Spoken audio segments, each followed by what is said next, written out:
Hello. പുതിയൊരു deep ഡൈവിലേക്ക്, അതായത് നമ്മുടെ ഈ വേറിട്ട അന്വേഷണ യാത്രയിലേക്ക് നിങ്ങൾക്ക് സ്വാഗതം. ഉം, നിങ്ങളിപ്പോൾ ഒരുപക്ഷേ ട്രാഫിക്കിൽപ്പെട്ട് വണ്ടിയോടിക്കുകയാകാം, ഉം, അതെ, അല്ലെങ്കിൽ രാവിലത്തെ തിരക്കുകൾക്കിടയിൽ ഒന്ന് മാറി നിന്ന് കാപ്പി കുടിക്കുകയാകാം. അതെ. നിങ്ങൾ എവിടെയാണെങ്കിലും ഈ സമയം നമ്മൾ ഒരുമിച്ച് വളരെ ഇൻട്രസ്റ്റിംഗ് ആയ ഒരു കാര്യം ഡീകോഡ് ചെയ്യാൻ പോവുകയാണ്. ഗ്രാറ്റിറ്റ്യൂഡ് അല്ലെങ്കിൽ കൃതജ്ഞത എന്ന വാക്ക് നമ്മൾ എല്ലാവരും സ്ഥിരം കേൾക്കുന്നൊന്നാണല്ലോ. തീർച്ചയായും. രാവിലെ എഴുന്നേറ്റ് എല്ലാത്തിനും നന്ദി പറയണം എന്നൊക്കെ ഒരുപാട് നമ്മൾ കേട്ടിട്ടുണ്ട്. അതെ, അതെ. പക്ഷേ അത്തരം ബേസിക് കാര്യങ്ങൾ സംസാരിച്ച് സമയം കളയാൻ നമ്മൾ ഉദ്ദേശിക്കുന്നില്ല. കാരണം ഇന്ന് നമ്മൾ അനലൈസ് ചെയ്യാൻ പോകുന്ന സ്രോതസ് നന്ദി പറയുക എന്ന ഒരു കൺസെപ്റ്റിനെ പൂർണ്ണമായും പുതിയൊരു ആംഗിളിൽ കാണിച്ചു തരുന്ന ഒന്നാണ്. ശരിയാ. വളരെ വ്യത്യസ്തമായൊരു അപ്രോച്ചാണത്. പ്രഭാതങ്ങളിൽ കേൾക്കേണ്ട ചില ഗ്രാറ്റിറ്റ്യൂഡ് അഫർമേഷൻസ് ആണ് ഇതിലെ ഉള്ളടക്കം.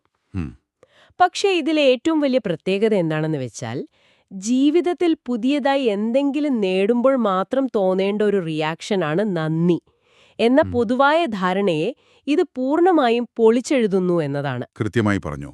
ഗ്രാറ്റിറ്റ്യൂഡിനെക്കുറിച്ച് നമുക്കുള്ള ഏറ്റവും വലിയ തെറ്റിദ്ധാരണയും അത് തന്നെയാണ്. അതായത് നമ്മൾ വിചാരിക്കുന്നത് എപ്പോഴെങ്കിലും ഒരു പ്രൊമോഷൻ കിട്ടുമ്പോഴോ അല്ലെങ്കിൽ ആഗ്രഹിച്ച എന്തെങ്കിലും വലിയ കാര്യം നടക്കുമ്പോഴോ മാത്രം ഫീൽ ചെയ്യേണ്ട ഒന്നാണിതെന്നാണ്. റൈറ്റ്. അതായത് ഒരു വലിയ ഇവന്റ് നടക്കുന്നു, അതിനോട് നമ്മൾ പ്രതികരിക്കുന്നു.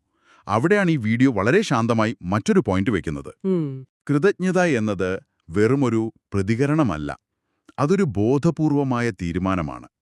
നമ്മൾ രാവിലെ എഴുന്നേൽക്കുമ്പോൾ തന്നെ ചുറ്റുമുള്ള കാര്യങ്ങളെ എങ്ങനെ കാണണമെന്ന് സ്വയം എടുക്കുന്ന ഒരു കോൺഷ്യസ് ചോയ്സ്. അത് കേൾക്കുമ്പോൾ നല്ല രസമുണ്ട്. പക്ഷെ നമ്മൾ പ്രാക്ടിക്കലി ചിന്തിച്ചാൽ എപ്പോഴും അടുത്തതായി എന്തു വേണം എന്ന് അന്വേഷിച്ചോടുന്നവരല്ലേ നമ്മൾ?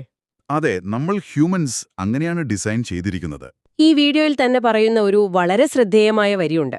അതായത് കൃതജ്ഞത എന്നത് കൂടുതൽ കാര്യങ്ങൾ തേടി നടക്കുന്നതിൽ നിന്നും നമ്മുടെ ഉള്ള കാര്യങ്ങളെ കൂടുതലായി കാണുന്നതിലേക്കുള്ള ഒരു മാറ്റമാണ് എന്ന്. Seeking more to seeing more. Exactly. ഈ seeking more to seeing more എന്ന കോൺസെപ്റ്റ് വളരെ ഡീപ്പാണ്. പക്ഷെ ഇതെങ്ങനെയാണ് നമ്മുടെ ഡെയിലി ലൈഫിൽ ശരിക്കും വർക്ക് ചെയ്യുക? നല്ലൊരു ചോദ്യമാണത്. നമ്മളെപ്പോഴും അടുത്തതെന്ത് എന്ന് അന്വേഷിച്ചോടുന്നത് ശരിക്കും നമ്മുടെ ബ്രെയിനിന്റെ ഒരു സർവൈവൽ മെക്കാനിസമാണ്. മനുഷ്യന്റെ തലച്ചോർ വയർ ചെയ്തിരിക്കുന്നത് തന്നെ അപകടങ്ങളെ മുൻകൂട്ടി കാണാനും കുറവുകളെ കണ്ടുപിടിക്കാനുമാണ്. അതുകൊണ്ടാണ് നമുക്ക് ഉള്ള കാര്യങ്ങളെക്കാൾ ഇല്ലാത്ത കാര്യങ്ങളെക്കുറിച്ച് എപ്പോഴും ഉത്കണ്ഠ വരുന്നതല്ലേ? കൃത്യം.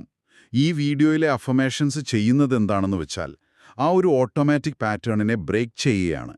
സമൃദ്ധി അഥവാ അബണ്ടൻസ് എന്നത് ഭാവിയിൽ എപ്പോഴോ കിട്ടാൻ പോകുന്ന ഒരു വലിയ നിധിയാണെന്നാണ് നമ്മൾ കരുതുന്നത്. ശരിയാ. നമ്മൾ വിചാരിക്കുന്നത് ഒരു വലിയ വീടോ കാറോ ഒക്കെ വരുമ്പോഴാണ് സമൃദ്ധി ഉണ്ടാകുന്നതെന്നാണ്. അതെ. പക്ഷേ ഈ ആശയങ്ങൾ നമ്മളെ ഓർമ്മിപ്പിക്കുന്നത് നമ്മൾ നിസ്സാരമായി കാണുന്ന ചുറ്റുമുള്ള കാര്യങ്ങളിൽ ഒഴിഞ്ഞിരിക്കുന്ന സമൃദ്ധിയെക്കുറിച്ചാണ്. എനിക്കിതില്ല, അതില്ല എന്ന് ചിന്തിക്കുന്ന ആ ഒരു സ്കേഴ്സിറ്റി മൈൻഡ്സെറ്റിൽ നിന്നും നമ്മളെ പുറത്തു കൊണ്ടുവന്ന് ഉള്ളതിനെ ഫോക്കസ് ചെയ്യാൻ ഇത് സഹായിക്കുന്നു. ഓക്കെ. അപ്പോ ആ ഒരു മൈൻഡ് സെറ്റ് മാറ്റം എങ്ങനെയാണ് നമ്മുടെ ദിവസത്തെ ശരിക്കും മാറ്റുന്നത്? ഉദാഹരണത്തിന്, നമ്മൾ രാവിലെ എഴുന്നേറ്റ് ഒരു പ്രധാനപ്പെട്ട മീറ്റിംഗിന് പോകുമ്പോൾ വലിയ ട്രാഫിക്കിൽ പെടുന്നു വിചാരിക്കുക. ഭയങ്കര ഫ്രസ്ട്രേറ്റിംഗ് ആയൊരു സിറ്റുവേഷനാണത്. അതെ. അല്ലെങ്കിൽ രാവിലെ തന്നെ വണ്ടിയുടെ ടയർ പങ്ക്ചറാകുന്നു. അവിടെ എന്ത് സമൃദ്ധിയാണ് നമ്മൾ കാണുക? അങ്ങനെയുള്ള ഫ്രസ്ട്രേറ്റിംഗ് ആയ സിറ്റുവേഷൻസിൽ ഈ സ്രോതസ്സിലെ ആശയങ്ങൾ എങ്ങനെയാണ് അപ്ലൈ ചെയ്യാൻ പറ്റുക? ട്രാഫിക്കിൽ കിടക്കുമ്പോഴോ വണ്ടി കേടാകുമ്പോഴോ സ്വാഭാവികമായും നമുക്ക് ദേഷ്യം വരും. അത് ഹ്യൂമൻ നാച്ചറാണ്.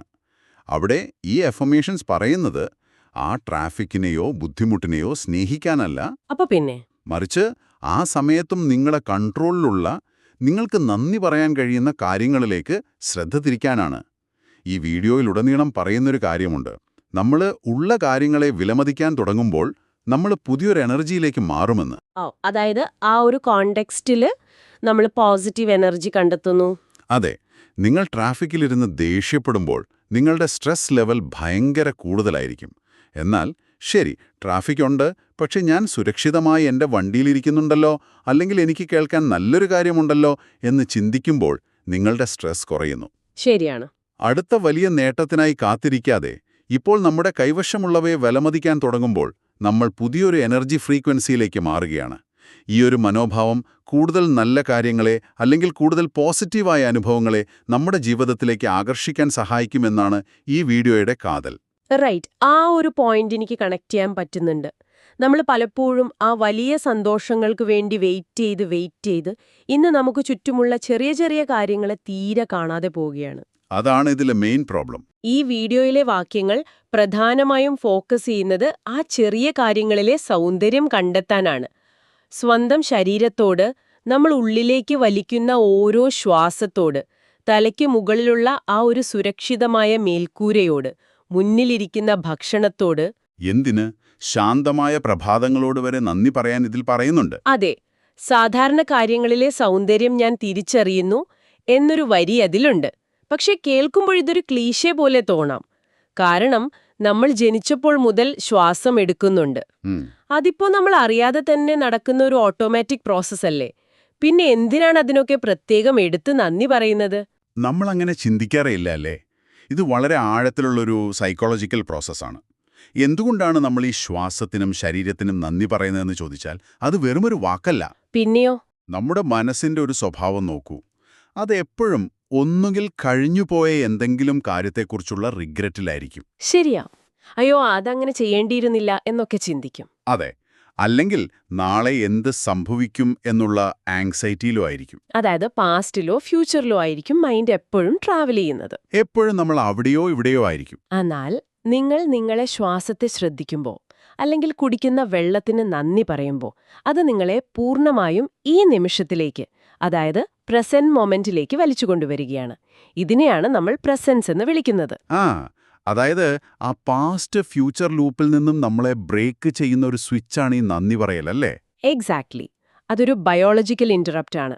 വർത്തമാനകാലത്തിൽ, അതായത് ഈ നിമിഷത്തിൽ ജീവിക്കാൻ തുടങ്ങുമ്പോൾ തന്നെ നമ്മുടെ പകുതി സങ്കടങ്ങളും ഉത്കണ്ഠകളും അപ്രത്യക്ഷമാവും. അത് ശരിയാണല്ലോ. കാരണം ഒന്ന് ചിന്തിച്ചു നോക്കൂ, ഈ ഒരു നിമിഷത്തിൽ നിങ്ങൾ ആ ശ്വാസമെടുക്കുന്ന ആ സെക്കൻഡിൽ നിങ്ങൾക്ക് യാതൊരു കുഴപ്പമില്ല. നിങ്ങൾ പൂർണ്ണമായും സുരക്ഷിതരാണ്.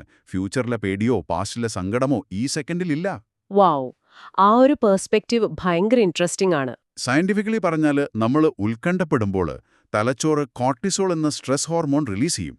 എന്നാൽ നമ്മൾ വർത്തമാനകാലത്തിലേക്ക് വരുമ്പോൾ ഞാൻ സുരക്ഷിതനാണ് എന്നൊരു മെസ്സേജ് നമ്മുടെ നെർവസ് സിസ്റ്റത്തിന് ലഭിക്കുകയും അത് വലിയൊരു ശാന്തത നൽകുകയും ചെയ്യും. അതുകൊണ്ടാണ് ഈ ചെറിയ കാര്യങ്ങളോടുള്ള നന്ദി ഇത്രയും പവർഫുൾ ആകുന്നത്. അതെ, അത് ശരിക്കും വളരെ ഒരു ഡീപ്പായ കാര്യമാണ്.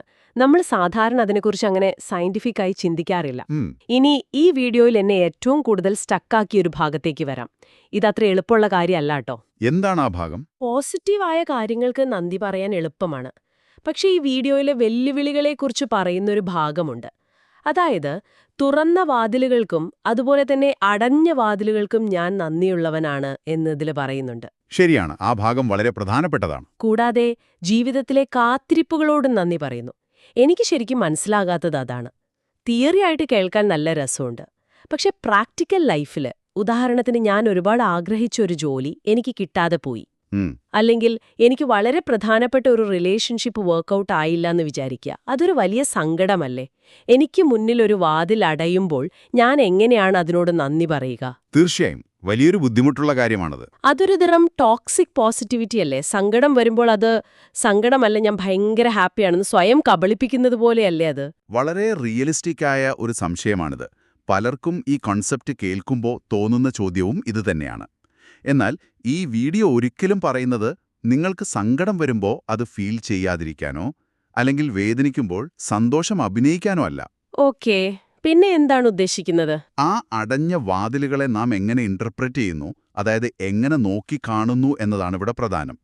ഒരു വാതിലടയുമ്പോൾ നമ്മൾ പലപ്പോഴും ആ അടഞ്ഞ വാതിലിലേക്ക് തന്നെ നോക്കി നിരാശപ്പെടുകയാണ് പതിവ്. അതെ, നമ്മൾ അതിൽ തന്നെ സ്റ്റക്കായി പോവും. എന്നാൽ ഈ സ്രോതസ് ഇതിനെ അപ്രോച്ച് ചെയ്യുന്ന രീതി വളരെ വ്യത്യസ്തമാണ്. ആ അടഞ്ഞ വാതിൽ എന്നത് ശരിക്കും നിങ്ങളെ റിജക്റ്റ് ചെയ്യുന്നതല്ല, മറിച്ച് അതൊരു റീഡയറക്ഷനാണ്. റീഡയറക്ഷൻ എന്ന് പറയുമ്പോൾ നമ്മളെ വേറൊരു വഴിയിലേക്ക് തിരിച്ചുവിടുന്നു എന്നാണോ? ഒരുതരം GPS റീറൂട്ട് ചെയ്യുന്നത് പോലെ? അതെ, കൃത്യമായി. ആ GPS ഉദാഹരണം തന്നെ എടുക്കാം. നമ്മളൊരു തെറ്റായ വഴിയിൽ പോകുമ്പോൾ GPS നമ്മളോട് ദേഷ്യപ്പെടാറില്ല. അത് മറ്റൊരു നല്ല വഴി കണ്ടുപിടിച്ചതറിയാണ് ചെയ്യുന്നത്. അതൊരു നല്ല കമ്പാരിസൺ ആണ്. അതുപോലെ നമ്മൾ പോകേണ്ടതില്ലാത്ത അല്ലെങ്കിൽ നമുക്കൊട്ടും അനുയോജ്യമല്ലാത്തൊരു വഴിയിൽ നിന്നും ജീവിതം നമ്മെ കാത്തുരക്ഷിച്ചതായിരിക്കാം ആ അടഞ്ഞ വാതിൽ. ഒരു പക്ഷേ ആ വാതിൽ തുറന്നിരുന്നെങ്കിൽ, ആ ജോലി കിട്ടിയിരുന്നെങ്കിൽ, നിങ്ങൾ വലിയൊരു സ്ട്രെസ്സിലോ അല്ലെങ്കിൽ നിങ്ങൾക്കൊട്ടും ചേരാത്തൊരു സാഹചര്യത്തിലോ പെട്ടേനെ. നമ്മൾ ആ ഒരു സമയത്ത് അതൊന്നും ആലോചിക്കില്ലല്ലോ. ഇല്ല. അതല്ലെങ്കിൽ ആ അടഞ്ഞ വാതിൽ നിങ്ങളെ കൂടുതൽ മികച്ച മറ്റൊരു വാതിലിലേക്ക് നയിക്കാനുള്ള ഒരുക്കമായിരിക്കാം. ഇത് നമ്മളാ വേദനിക്കുന്ന നിമിഷത്തിൽ തിരിച്ചറിയില്ല. വെല്ലുവിളികളിൽ ഒളിഞ്ഞിരിക്കുന്ന പാഠങ്ങളോട് നന്ദി പറയുന്നത് ആ വെല്ലുവിളികളെ അതിജീവിക്കാനുള്ള കരുത്ത് നമുക്ക് നൽകുന്നു. അപ്പൊ നമ്മൾ ഈ പറയുന്ന കാത്തിരിപ്പുകളുടെ കാര്യവും ഇതുതന്നെയാണല്ലേ? നമ്മൾ വിചാരിച്ച സമയത്ത് കാര്യങ്ങൾ നടക്കാതിരിക്കുമ്പോൾ നമ്മൾ ഭയങ്കര ഡെസ്പേ ആവും. പക്ഷേ ആ കാത്തിരിപ്പ് ശരിക്കും നമ്മളെ കൂടുതൽ പ്രിപ്പയർ ചെയ്യുകയായിരിക്കാം അല്ലേ? തീർച്ചയായും. എല്ലാം ഉടനടി ഇൻസ്റ്റന്റായി നടക്കണമെന്ന വാശി ഉപേക്ഷിച്ച് കാര്യങ്ങൾ അതിൻ്റേതായ സമയത്ത് നടക്കുമെന്ന് വിശ്വസിക്കാൻ ഇത് നമ്മെ പഠിപ്പിക്കുന്നു. നിങ്ങൾ പറഞ്ഞതുപോലെ ആ വെയിറ്റിംഗ് പീരീഡ് എന്നത് ശരിക്കും നമ്മളെ പാകപ്പെടുത്തുന്ന സമയമാണ്. ഒരു ഗ്രോത്ത് ഫേസ് പോലെ. അതെ. ഈ ഒരു മൈൻഡ് സെറ്റ് ഉണ്ടെങ്കിൽ ജീവിതത്തിൽ എന്ത് തിരിച്ചടി ഉണ്ടായാലും നമ്മൾ തകർന്നു പോകില്ല. കാരണം ഇതിന് പിന്നിൽ എനിക്കായി എന്തോ ഒരു വലിയ പ്ലാൻ ഉണ്ട് എന്നൊരു വിശ്വാസം അവിടെ ജനിക്കുകയാണ്. അത് കേൾക്കുമ്പോൾ തന്നെ വല്ലാത്തൊരു റിലീഫ് തോന്നുന്നുണ്ട്. ഓക്കെ, ഇനി ഈ സ്രോതസ്സിലെ മറ്റൊരു ഇൻട്രസ്റ്റിംഗ് പോയിന്റിലേക്ക് വരാം. സെൽഫ് ആക്സെപ്റ്റൻസ്, അതായത് നമ്മളെ തന്നെ അംഗീകരിക്കുന്നതിനെക്കുറിച്ച്. നമ്മളിൽ ഭൂരിഭാഗം പേർക്കും മറ്റുള്ളവരെ അപ്രീഷിയേറ്റ് ചെയ്യാൻ ഭയങ്കര എളുപ്പമാണ്. വളരെ ശരിയാണ്. എന്നാൽ നമ്മളെ തന്നെ ഒന്ന് അഭിനന്ദിക്കാൻ നമ്മൾ എപ്പോഴും മറക്കും. ഇതിലെ വാക്യങ്ങളിൽ വളരെ കൃത്യമായി പറയുന്നുണ്ട്, ഞാൻ എത്രത്തോളം മുന്നോട്ട് വന്നു എന്നോർത്ത് ഞാൻ നന്ദിയുള്ളവനാണ്. അതുപോലെ ഞാൻ നേടിയെടുത്ത വ്യക്തതയ്ക്കും എന്റെ ആന്തരിക സമാധാനത്തിനും എന്റെ ഉള്ളിലെ ശബ്ദത്തിനും ഞാൻ നന്ദി പറയുന്നു എന്ന്. ഈ ഉള്ളിലെ ശബ്ദം അല്ലെങ്കിൽ ഇൻറ്റ്യൂഷൻ എന്നൊക്കെ പറയുന്നത് ഡെയിലി ലൈഫിൽ എന്താണ് ഉദ്ദേശിക്കുന്നത്? എങ്ങനെയാണ് നമ്മൾ അതിനോട് കണക്റ്റ് ആവുക? അതൊരു മികച്ച പോയിന്റാണ്. നമ്മൾ പലപ്പോഴും പുറത്തുള്ള ആളുകളുടെ അഭിപ്രായങ്ങൾക്കും വാലിഡേഷനുമാണ് കൂടുതൽ വില കൊടുക്കുന്നത്.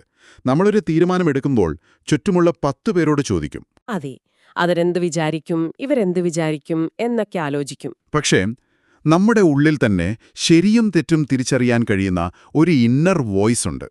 പല അനുഭവങ്ങളിലൂടെ കടന്നുപോയി നമ്മൾ നേടിയെടുത്തൊരു ക്ലാരിറ്റി അവിടെയുണ്ട്.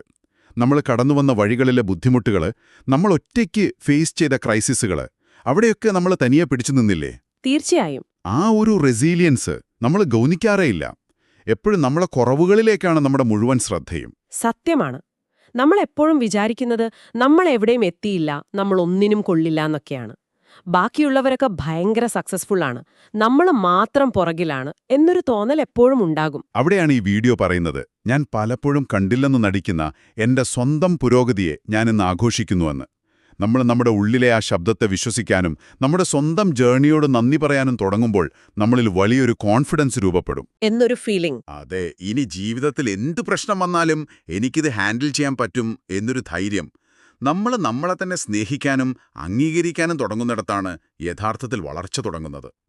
പുറത്തുനിന്നുള്ള ആളുകളുടെ അപ്രൂവൽ നമുക്ക് പിന്നെ ആവശ്യമില്ലാതാവും. അപ്പോൾ നമ്മൾ ഇതുവരെ സംസാരിച്ച കാര്യങ്ങളെല്ലാം എടുത്തു നോക്കുമ്പോൾ ഇതൊരു ചെറിയ ടോപ്പിക് അല്ല. ഒരു 30 മിനിറ്റ് വീഡിയോ ആണെങ്കിലും അതിൽ പറയുന്ന കാര്യങ്ങൾ നമ്മുടെ ഡെയിലി ലൈഫിനെ കംപ്ലീറ്റായി മാറ്റാൻ പോകുന്നതാണ്. തീർച്ചയായും വലിയൊരു ഇമ്പാക്റ്റ് ഉണ്ടാക്കാൻ പറ്റുന്ന ആശയങ്ങളാണത്. അപ്പോൾ ഇതിന്റെയൊക്കെ ഫൈനൽ ഔട്ട്കം എന്താണ്? കൃതജ്ഞത എന്നത് രാവിലെ എഴുന്നേറ്റ് കണ്ണടച്ചിരുന്ന് വെറുതെ 2 വാക്കു പറയുന്നൊരു ചടങ്ങല്ല, അതൊരു ജീവിത രീതിയാണ്. അതെ. ഈ വീഡിയോയുടെ അവസാന ഭാഗത്ത് ഇതിലെ ഏറ്റവും പ്രധാനപ്പെട്ട സന്ദേശം വളരെ മനോഹരമായി സംഗ്രഹിച്ചു പറയുന്നുണ്ട്.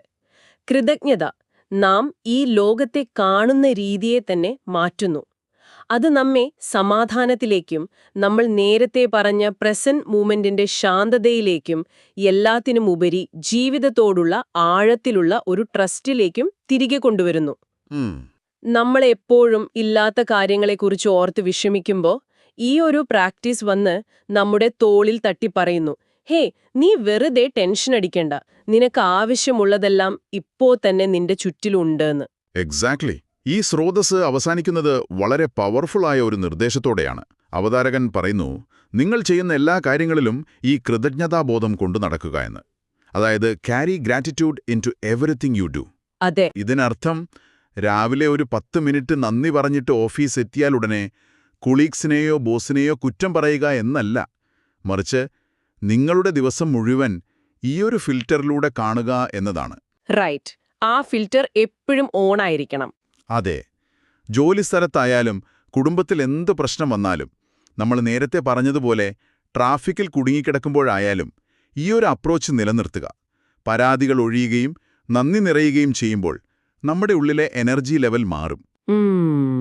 ആ പോസിറ്റീവ് എനർജി താനെ നമ്മുടെ ചുറ്റുമുള്ള ആളുകളിലേക്കും സാഹചര്യങ്ങളിലേക്കും റേഡിയേറ്റ് ചെയ്യും. കൂടുതൽ നല്ല കാര്യങ്ങളെ നമ്മുടെ ജീവിതത്തിലേക്ക് ആകർഷിക്കാനുള്ള ഏറ്റവും വലിയ ടൂൾ ഇതാണ് എന്ന് ഈ സ്രോതസ് അടിവരയിട്ട് പറയുന്നു. ശരിക്കും നമ്മൾ സ്ഥിരം കേൾക്കുന്ന ഗ്രാറ്റിറ്റ്യൂഡ് എന്ന കോൺസെപ്റ്റിനെ എത്ര പ്രാക്ടിക്കലായിട്ടാണ് ഈ വീഡിയോ പൊളിച്ചെഴുതിയിരിക്കുന്നത്.